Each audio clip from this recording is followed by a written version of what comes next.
Hello everyone, আসসালামু আলাইকুম। Noors kitchen থেকে আমি নাসরিন নূর আপনাদের সবাইকে স্বাগত জানাচ্ছি। আজকে ঈদের তৃতীয় দিন আমি খাসির মাংস বসিয়েছি বড় হাঁড়িতে। এখানে অনেক মাংস, প্রায় 5 থেকে 6 কেজি হবে। তো মাংসগুলো আমি ভালোভাবে পিস পিস করে আমি যে হাঁড়িটাতে রান্না করব সেই হাঁড়িটাতেই সরাসরি মাংসগুলো আমি রেখেছি। এরপরে সব মশলাগুলো আস্তে আস্তে আমি একবারে দিয়ে দিয়েছি। এরপর হাত দিয়ে ভালো করে মাংসগুলোকে মশলার সাথে মাখিয়ে নিয়েছি। এরপর আমি চুলায় দিয়ে দিয়েছি। তো আমি যখন কোরবানির সময় মাংস রান্না করি, কোরবানির সময় সাধারণত একসাথে অনেক বেশি মাংস রান্না করা হয়, বা অন্যান্য সময়ও যখন গেস্ট আসে, প্রোগ্রাম হয় বাসায়, তখনও এতগুলো মাংস একসাথে বসানো হয়। তো আমি যখন বেশি মাংস আমি রান্না করি তখন আমি এভাবেই মাংস বসাই, একবারে সব মশলাগুলো দিয়ে মাখিয়ে কিছুক্ষণ মেরিনেট করে আমি মাংস বসিয়ে দিই। এতে মাংসটা ভীষণ টেস্ট হয় এবং মাংসের ভিতরে সব মশলাগুলো ঢুকে যায়, ভীষণ টেস্ট হয় মাংসটা।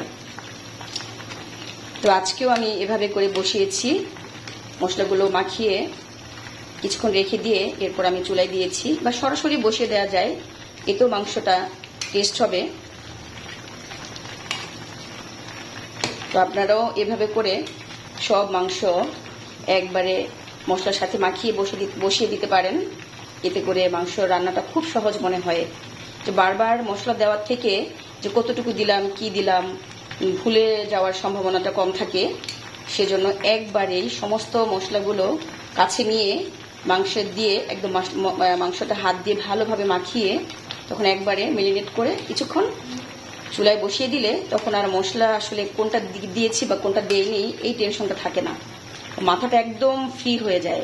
একবারে যখন আমি চুলায় বসাই তখন আর কোনো টেনশন থাকে না মাংস নিয়ে, জাস্ট বারবার একটু উল্টে পাল্টে দিতে হয়, এটাই, আর কিছু না।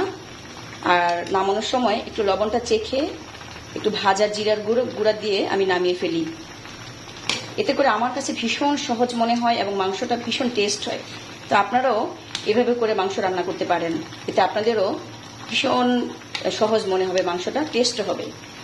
আল্লাহ হাফিজ।